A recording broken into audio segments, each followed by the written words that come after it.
Otep à tous, bien-aimés frères et sœurs, j'ai l'impression, j'espère et je préfère d'ailleurs me tromper sur cette question.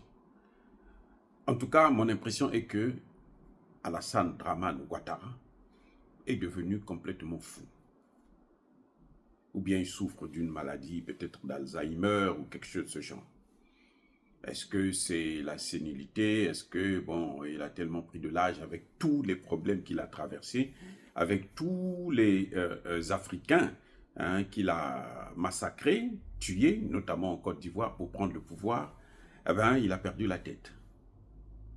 Il est devenu fou. Eh oui, ça c'est vraiment mon impression.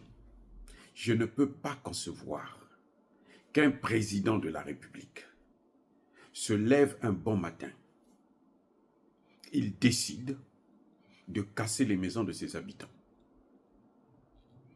Des gens qui ont passé toute leur vie à construire une maison,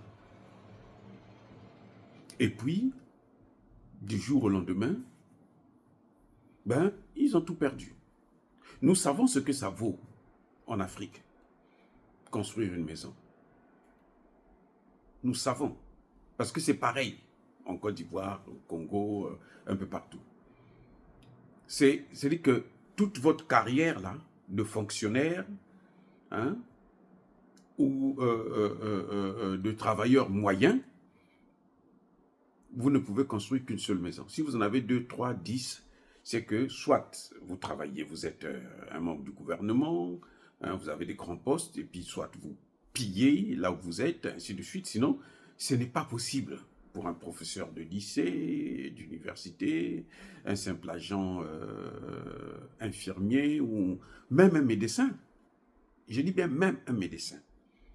Ce n'est pas possible de construire 2, 3, 4, 5 maisons. Non. En général, c'est une seule maison. Donc, vous avez mis tous vos efforts pour construire la maison. Et puis, voilà, le président décide comme ça de venir tout casser. C'est ce qui s'est passé ce qui se passe à Yopougon actuellement. Et pire, c'est que le président ne donne aucun préavis à ses habitants. Et il décide, il envoie ses engins de destruction en pleine nuit pour casser toutes les maisons. Mais c'est incroyable. C'est-à-dire que quand j'ai vu ça, je me suis posé la question de savoir, non, je suis en train de rêver ou quoi? C'est pas normal. C'est pas possible que quelqu'un qui a la tête sur les épaules puisse prendre un tel engagement. Surtout pas un président de la République. Et pour faire quoi? Pour satisfaire les Libanais, les Français, les Chinois, en tout cas tout ce qui est étranger, soi-disant, que eux ils appellent investisseurs, qui investissent dans ces pays-là depuis l'époque de Louis XIV, et ces pays ne se sont jamais développés. Je ne sais pas pourquoi on les appelle investisseurs, mais bon, ce sont des investisseurs ici, mais je ne vois pas le développement.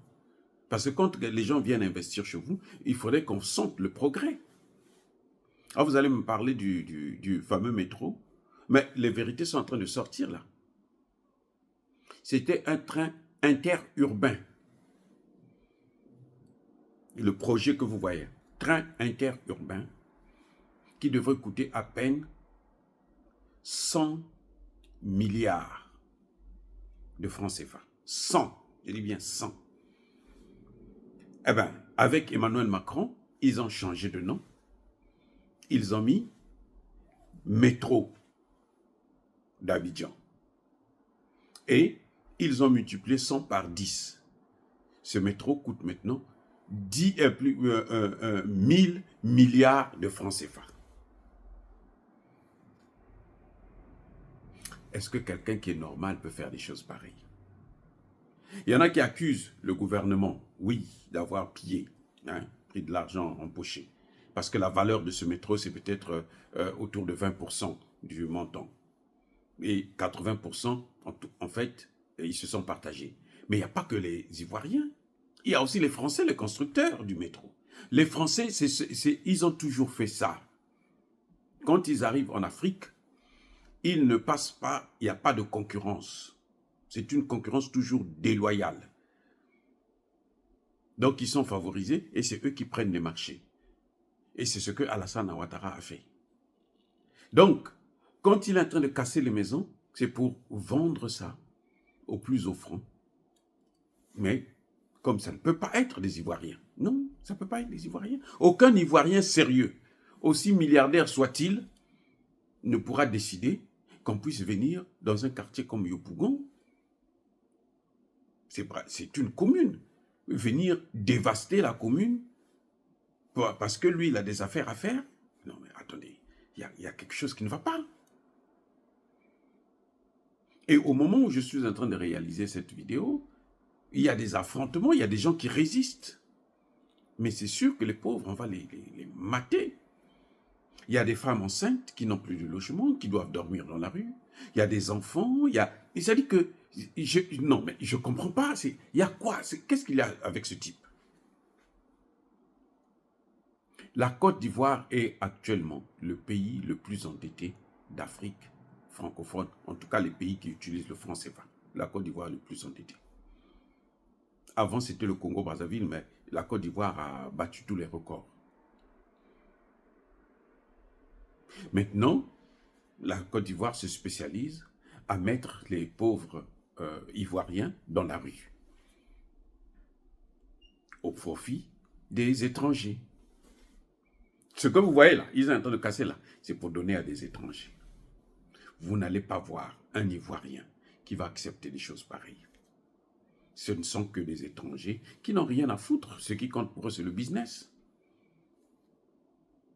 Et ils ont quelqu'un qu'on peut facilement manipuler. Eh bien, ils donnent tout, surtout qu'il doit certainement avoir besoin d'un 4e mandat.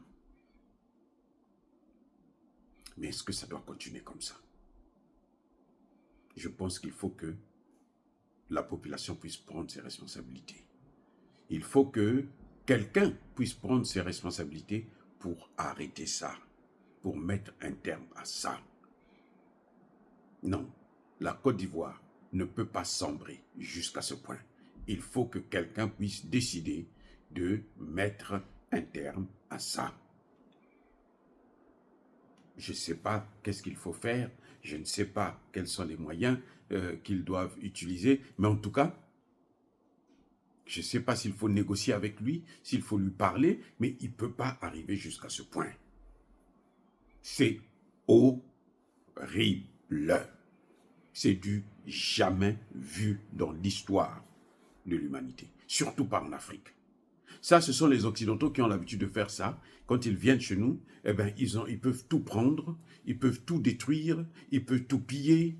Même si vous allez mourir de faim, ce n'est pas leur problème. L'essentiel que eux, ils obtiennent ce qu'ils veulent. Mais pas un Africain.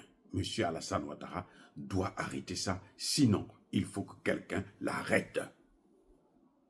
Dire cela, c'est inciter à la haine ou à la violence. Non. Bien-aimés frères et sœurs, je pense que nos frères et sœurs ivoiriens méritent mieux que ce que nous sommes en train de voir. Encore une fois, soyez bénis, abondamment bénis par le Dieu des Kémites et par nos ancêtres angélisés. Mais que tous ceux qui persécutent le continent africain le pillent et le déstabilisent, qu'ils soient noirs, blancs, chinois, arabes, juifs, indiens, qui qu'ils soient punis, maudits, foudroyés, neutralisés, écrasés, effacés par le Dieu des Kémites et par nos ancêtres angélisés. Vive l'Afrique éternelle, j'ai dit et j'assume.